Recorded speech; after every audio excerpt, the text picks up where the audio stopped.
तारण किंवा नव्याने जन्म याचा अर्थ काय आहे? बायबल सांगतं, स्वर्गाच्या राज्यात प्रवेश करण्यासाठी तुम्ही नव्याने जन्म घ्यायला हवा. तारण किंवा नव्याने जन्म घेणं, ख्रिस्ताला तारणारा म्हणून स्वीकारणं, म्हणजे इतकंच नाही की पापांसाठी प्रार्थना करून पापक्षमा मिळवणं, चर्चला जायला लागणं, थोडंफार बायबल वाचणं, थोडीशी चांगली कामं करणं. तर त्यापेक्षाही खूप खूप खूप खूप काही आहे. मला वाटतं की पुष्कळ लोक विचार करतात की ख्रिस्ती होणं या गोष्टी तुम्हाला आत्ताच करायच्या आहेत आणि तुम्ही पूर्वी केल्यात त्यापेक्षा त्या उत्तम गोष्टी आहेत. बघा, तुम्ही उत्तम गोष्टी कराल, पण तुम्हाला त्या कराव्याच लागतील म्हणून तुम्ही त्या करायच्या नसतात. तुम्ही त्या करता कारण तुमचा नवीन स्वभाव झालाय आणि तुम्हाला ते करावंसं वाटतं म्हणून. एक नवीन स्वभाव म्हणून जर कोणी ख्रिस्ताच्या ठायी असेल तर तो नवी उत्पत्ती आहे. जुने ते होऊन गेले, पाहते नवे झाले आहे. नवे. आता या नवीन स्वभावाबाबत कुतूहलजनक बाब ही की बऱ्याचदा लोकांना समजत नाही आणि ते त्यांना ख्रिस्ती जीवन जगण्यापासून रोखतं की जरी त्यांनी तो प्रयत्न केला, नवीन स्वभावाप्रमाणे जो आपल्या देहात देवाने आपल्याला दिलेला आहे त्यापेक्षा वेगळं नाहीये. तुम्ही बीज घेऊन खाली मातीत रोवण्यापेक्षा, बघा, आपण मातीपासूनच आलो आहोत आणि पुन्हा मातीतच जाणार आहोत.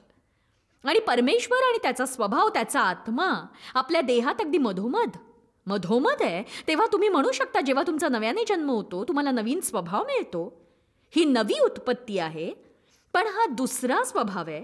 आणि म्हणून कधी कधी दोन व्यक्तींसारखं तुम्हाला वाटू लागतं. तुम्हाला ते करावंसं वाटत नाही तरीही तुम्ही करता. तुम्हाला करावंसं वाटतं पण तुम्ही ते करत नाही. तुम्ही गोंधळून जाता आणि मग सैतान तुमच्याशी खोटं बोलतो. तुला ठाऊक आहे तुझं तारणही झालं नाही, पण सगळ्याचं सार पवित्र आत्म्यासोबत कार्य करून तो नवीन स्वभाव जोपासणं, देववचन, प्रार्थना आणि देवाबरोबरच्या सहभागीतेने केवळ तोंडाने पुटपुटणारी धार्मिक प्रार्थना करू नका, तर देवाबरोबर बोला.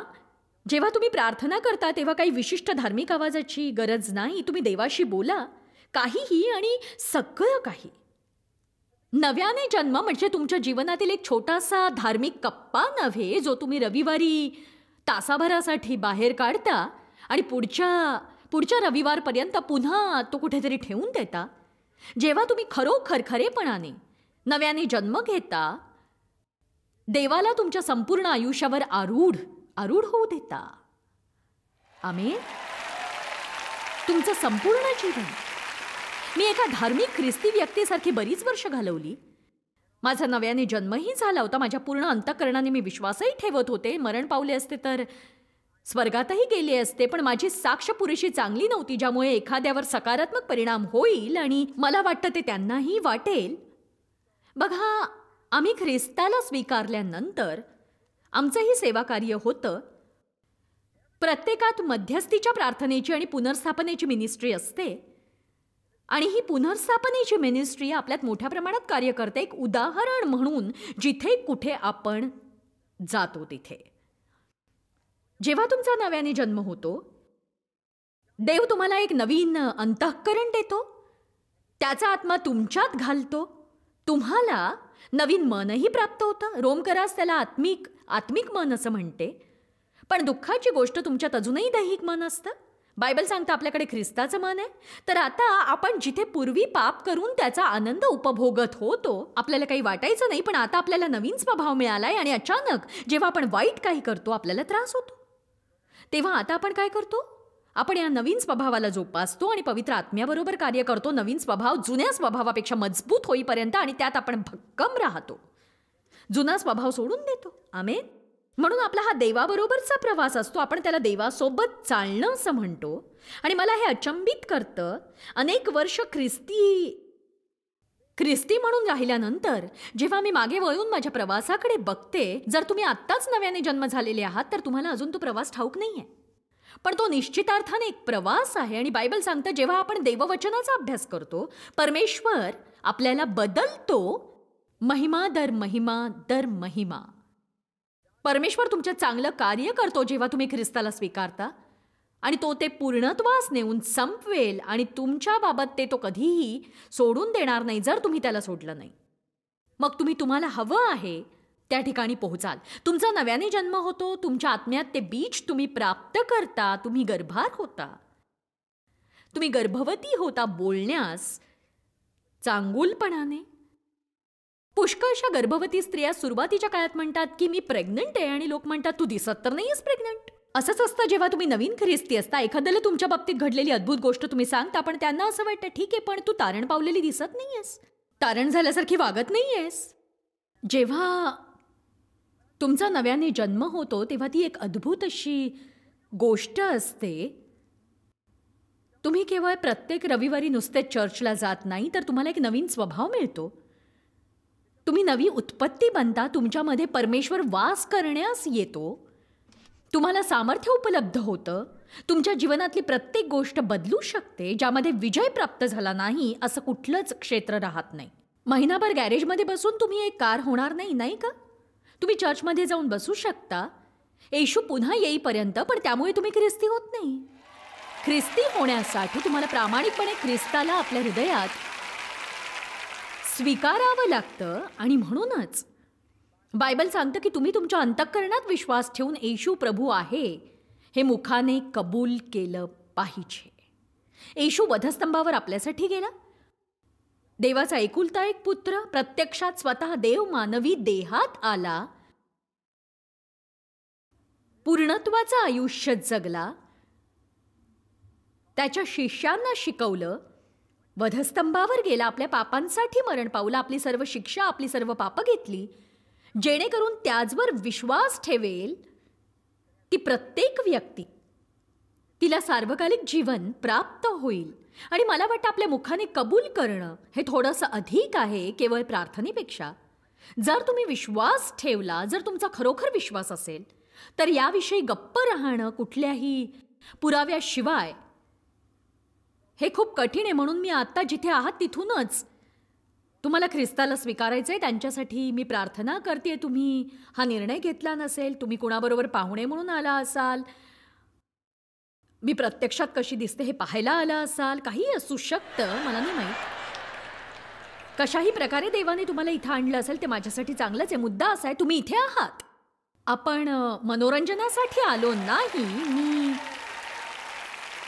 मी हे जे काही इथे करते, बघा माझा विश्वास आहे की देव लोकांचं जीवन बदलवतो. आणि बघा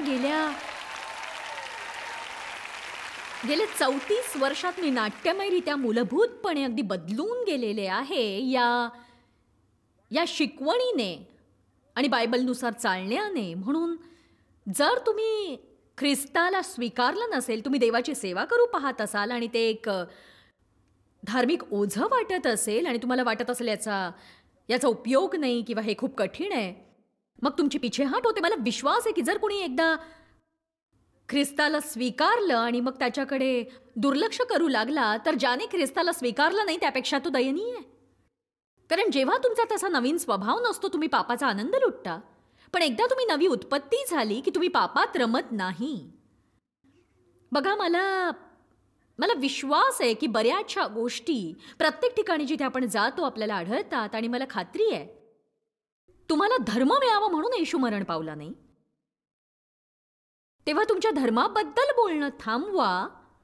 येशू यासाठी मरण पावलाय की आपणा सगळ्यांना देवाबरोबर एक वैयक्तिक खोलवर घनिष्ठ असं नातं मिळावं आणि आपली वाढ व्हावी. तो म्हणाला की मी मार्ग आहे. पित्याकडे जाण्याचा तो मार्ग आहे. जेव्हा येशू मरण पावला तिथे खूप एक जाड असा पडदा होता जुन्या करारातल्या मंदिरात, जो परमपवित्र स्थानात टांगला होता सगळ्यात आतल्या बाजूला, ज्याने बाहेरील भाग विभक्त केला होता. म्हणजे परमपवित्र स्थान आणि बाहेरील आवारामध्ये ते मंदिर आपल्या शरीरासारखंच आहे, जसं की शरीर, मन आणि आत्मा. बघा देव त्या खोल अंतर्भागात वस्तीला येतो. जसा मुख्य याजक वर्षातून एकदा परमपवित्र स्थानात देवाला भेटायला जात असे, मुख्य याजकाशिवाय कोणी जाऊ शकत नसे. ज्या दिवशी येशू वधस्तंभावर गेला, या आठवड्यातच मी पुन्हा एकदा वाचलं ते, ज्या क्षणी तो मरण पावला तो पडदा, तो जाड असा, कितीतरी जाड असा पडदा, जो जो मार्ग होता मानवाला पोहोचण्यासाठी असा, खूप कठीण असा, तो पडदा वरून खाली फाटला. याचा अर्थ काय? सामान्य माणसासाठी रस्ता मोकळा झाला. देवाच्या सानिध्यात येण्यासाठी आणि पापांच्या कबुलीनंतर मिळणाऱ्या क्षमेसाठी सुद्धा आणि देवासोबतच्या आश्चर्यकारक अशा उदात्त सहभागितेसाठी. कृपा करून केवळ रविवार सकाळच्या धार्मिक अनुभवासोबत ही तडजोड करू नका. तर पौलासारखं म्हणूया की हे अशासाठी की तो आणि त्याच्या पुनरुत्थानाचे सामर्थ्य त्याच्या मरणाला अनुरूप होऊन मी ओळखून घ्यावे शरीरात असतानाही. म्हणून जर तुमचा नवीन जन्म झालेला नसेल, तुमची पिछाट झाली असेल, मला वाटतं पुष्कळसे फक्त चर्चला जाणारे लोक असतील पण खऱ्या अर्थाने नवीन जन्म पावलेले नसतील, तुमचं जीवन देवासमोर उघडलं नसेल आणि तुम्ही त्याला शरण आला नसाल, तर आज मला अशा लोकांसाठी प्रार्थना करायची आहे. काही वेळासाठी मी तुम्हाला उभं राहा अशी विनंती करते. जर तुम्हाला ही प्रार्थना करायची असेल तर तुम्ही म्हणाल मला ती करायची नाही, मला ठाऊक आहे, मला वाईट वाटेल, पण कसा बसा तुम्हाला राज्यात प्रवेश मिळवायचा नाही. म्हणजे आज जर तुम्ही तुमच्यावर प्रीती करणाऱ्या या लोकांसमोर उभे राहणार नाही जेव्हा या निर्णयाने ते आनंदी होणार आहेत, तर तुम्ही जगामध्ये जाऊन ख्रिस्तासाठी कसे उभे राहाल? म्हणून आपण एक धाडसी पाऊल उचलून ख्रिस्तासाठी उभं राहायला हवं आणि आपण लाजायला नको आपल्या विश्वासाच्या बाबतीत.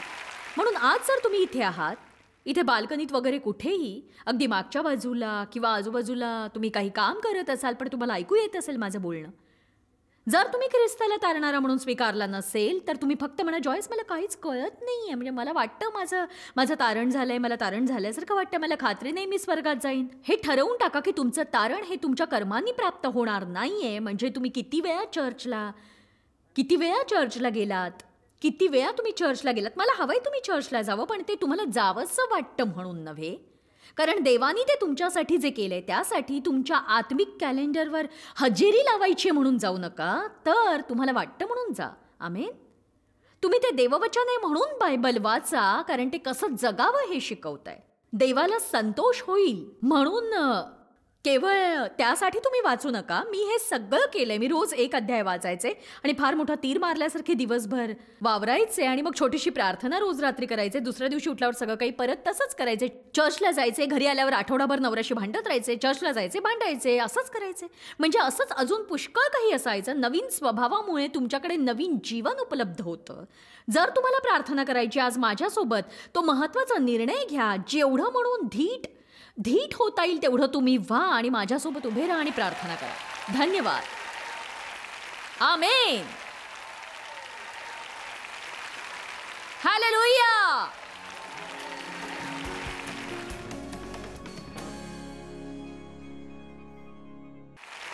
चला सुरुवात करूया आपण. आमेन. ठीक आहे. आता ऐका, तुम्ही देवराज्यातले आपण लहानसे आणि छोटेसे गोंडस असे लोक आहोत. जर तुम्हाला तो स्पर्श नको असेल तर बाहेर या आत्ता, कारण उभे राहिलेले हे लोक देवाच्या कुटुंबात येणारे आहेत. आणि जर तुम्ही त्यांच्यापैकी एखाद्या जवळ असाल आणि तुमचा नव्याने जन्म झालाय तर त्यांच्या हाताला स्पर्श करा, त्यांना दिलासा देऊ नका, तर खांद्यावर हात ठेवा, हात पकडा, कशाही प्रकारे थोडंसं प्रेम दाखवा, सभोवर नजर टाका, खात्री करा कोणी राहिलं नाही. सैतान त्यांना सांगेल बघा तुम्ही बाकी आहात आणि हे आपल्याला नकोय आणि म्हणूनच. आमेन. आता आपण सगळेजण ही प्रार्थना करूया, म्हणजे त्यांना जरा सुखद वाटेल. मला हवंय तुम्हाला हे जाणवावं, जे कोणी हे प्रार्थना करणार आहेत, तुम्ही जर प्रामाणिक असाल तर मला तुम्हाला जाणीव करून द्यायची आहे. समजून घ्या, तुम्ही तुमचं जीवन अशा व्यक्तीला समर्पित करताय ज्याला खरंच ठाऊक आहे की ते कसं घालवावं. आणि हे अगदीच सोपं नाहीये, पण पापात जीवन जगण्यापेक्षा हे खूपच चांगलं आहे. देवाने आपल्याला कधीही संकटमुक्त जीवनाचं आश्वासन दिलं नाही, पण तो आपल्याला न सोडण्याचं वचन देतोच. मी सांगते की येशू सोबतचा तुमचा सगळ्यात वाईट दिवस हा त्याच्याशिवाय असलेल्या उत्तम दिवसापेक्षा चांगला असेल. आमेन. जेव्हा ही प्रार्थना तुम्ही करणार तेव्हाच तुम्ही निश्चय करणार, प्रार्थना करूया, हे देवपिता माझी तुझ्यावर प्रीती आहे. येशू मी तुझ्यावर विश्वास ठेवतोय. मला विश्वास आहे तू माझ्यासाठी मरण पत्करलंस, तू माझ्यासाठी रक्त सांडलंस.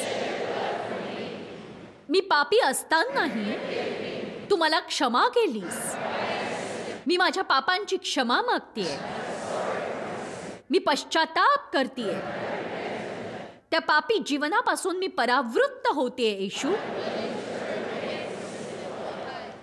मी आता तुझा स्वीकार करतेय. माझ्या हृदयात ये. माझ्यामध्ये वस्ती कर. मला नवी वृत्ती दे. मला तू हवा आहेस आणि मी स्वतःला तुला समर्पित करते. मी तुला शरण येतेय. जशी मी आहे तसा माझा स्वीकार कर. तुला हवं तसं तू मला घडव. मी स्वर्गाच्या मार्गावर आहे आणि प्रवासाचा मी आनंद लुटणार आहे. माझं तारण झालंय. नव्याने जन्म झालाय. आमेन. जर तुम्हाला तारणाची गरज आहे तर तुम्ही ही प्रार्थना माझ्यासोबत केलीच असणार नक्कीच. आणि जर केली आहे तर आजवरच्या तुमच्या आयुष्यातला हा उत्तम असा निर्णय आहे. देवाला जाणून घेणं खूपच महत्त्वाचं आहे, शांततेसाठी आणि देवासोबत आपण आहोत यासाठी, स्वर्गाच्या आशेसाठी सुद्धा. देव तुमच्यावर प्रीती करतो, तुमच्या पापांची क्षमा करतो. तुम्ही केवळ त्याला येण्याचं आमंत्रण द्या. एका व्यक्तीची आणि त्याच्या कुटुंबाची प्रेरणा देणारी कहाणी ऐका ज्यांनी आपलं जीवन ख्रिस्ताला दिलं. आज आपल्यात एक सज्जन गृहस्थ आहेत जे त्यांची साक्ष सांगणार आहेत. कोलोराडो येथे जेव्हा रॉन रुडमन यांनी जॉयस मायर्सच्या सभेमध्ये त्यांची साक्ष सांगितली, त्यांनी त्यांचा पहिला अनुभव सांगितला. त्यांनी जॉयसचं एक पुस्तक वाचलं आणि त्यांना स्पष्टपणे वाटलं की ही गोष्ट एकदा तरी सांगायलाच हवी. पुस्तकाच्या एका कव्हरवर असलेल्या तुमच्या चित्राकडे मी पाहिलं. मला क्षमा करा, तुमच्या डोळ्याला डोळा भिडवून मी हे सांगू शकत नाही, पण तुमच्या चित्राकडे पाहून मी विचार केला, काय गावढळ व्यक्ती.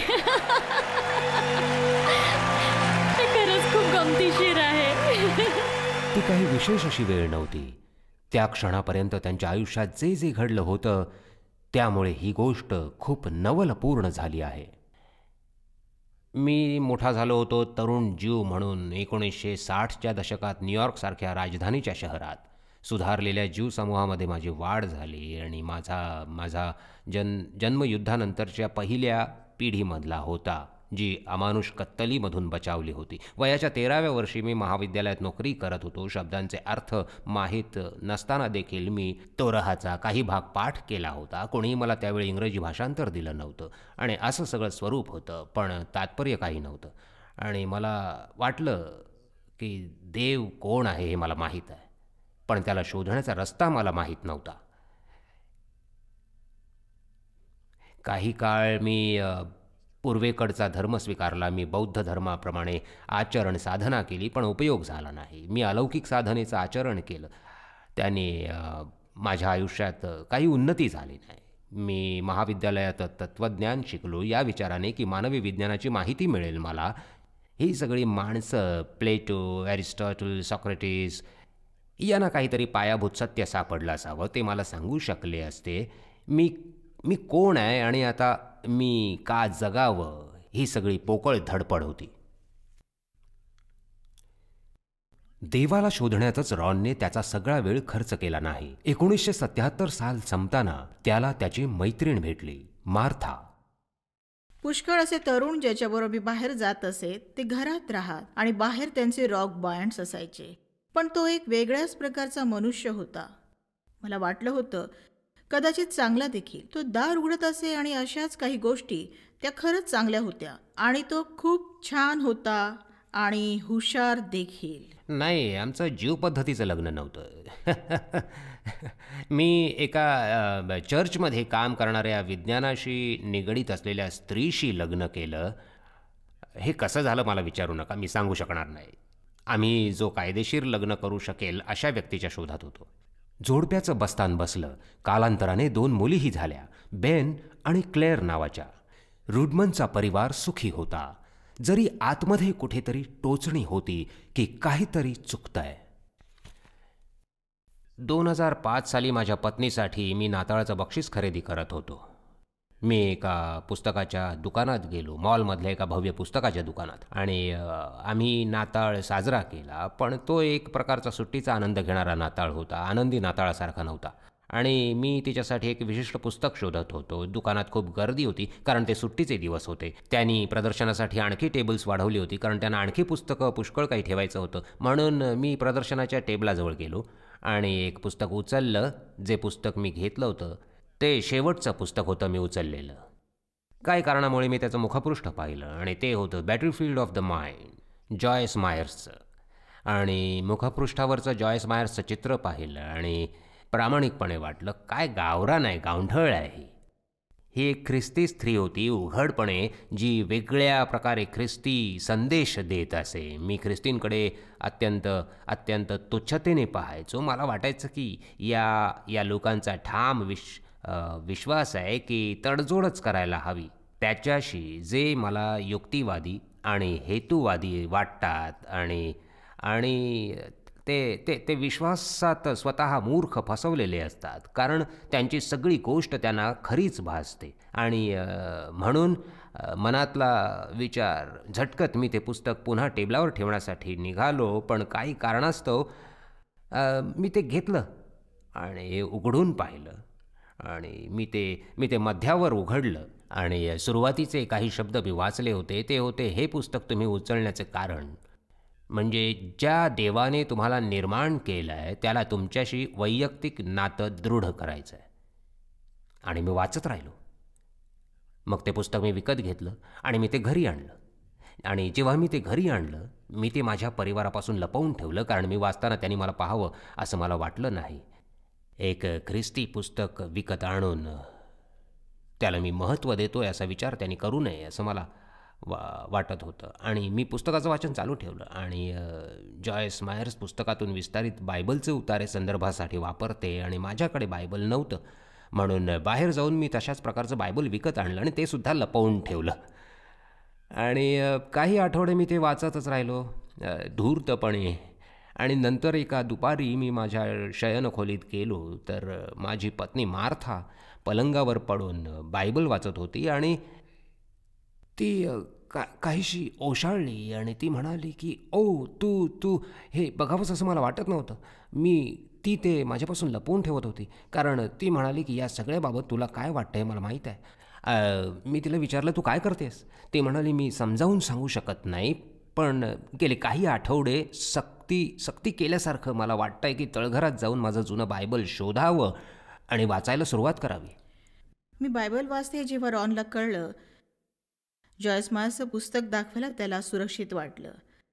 मग त्याने मला एक परिच्छेद वाचून दाखवला आणि मग बायबलमधून मी त्याला एक अध्याय वाचून दाखवला आणि म्हणाले, जुन्या करारात बघ, ते नवीन कराराप्रमाणेच सांगते, ह्यात काहीतरी अर्थ आहे. आणि मग जॉयस काय म्हणते हे अजून मला वाचून दाखवलं आणि नंतर मग दोघांनी एकत्र वाचू लागलो आम्ही. जणू केकचा आस्वाद घेतल्यासारखं. हे एक सत्याचं सुंदर असं मंथन होतं. रॉन आणि मार्थाला लवकरच सत्य काय ते समजलं.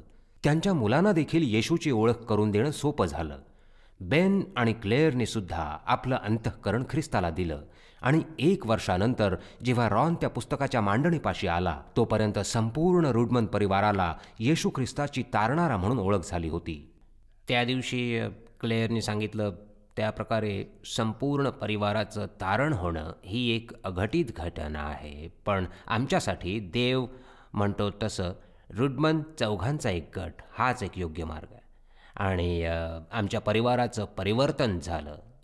देवाची प्रीती आम्हाला मिळाली, पवित्र आत्म्याद्वारे आमच्यात वास्तव्य करणारी. म्हणून आम्ही एकमेकांशी जोडले गेलो एका वेगळ्याच मार्गाने.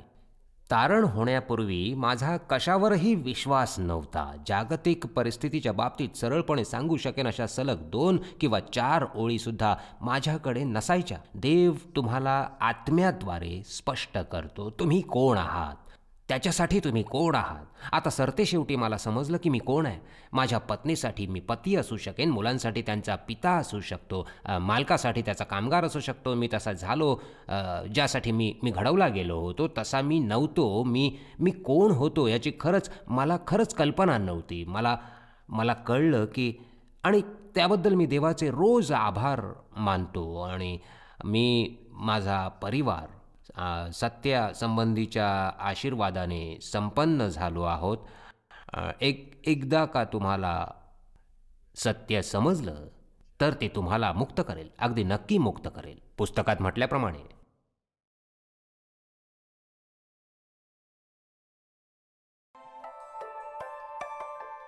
योहान 3:16 सांगतं, देवाने जगावर एवढी प्रीती केली की त्याने आपला एकुलता एक पुत्र दिला, यासाठी की जो कोणी त्यावर विश्वास ठेवतो त्याचा नाश होऊ नये, तर त्याला सार्वकालिक जीवन प्राप्त व्हावे. किती अद्भुत वचन आहे.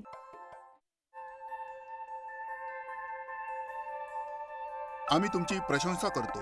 जगभरामध्ये हे सेवा कार्य शक्य करण्यासाठी आम्ही आमचे मित्र आणि भागीदार यांचे आभारी आहोत. एकत्रपणे आम्ही भुकेलेला अन्न पुरवितो, गरिबांना वस्त्र पुरवितो आणि राष्ट्रांना सुवार्ता सादर करतो. कृपया आमच्याशी संपर्क साधा किंवा भेट द्या tmmindia.org वर. आजच तुमच्या प्रार्थना विनंत्या सादर करा. आमच्या इतर साधनांची माहिती मिळवा, जॉयच्या सभेचे वेळापत्रक पहा आणि आमच्या बरोबर सहभागी व्हा. आम्ही येशूची प्रीती जगभरात वाटतो.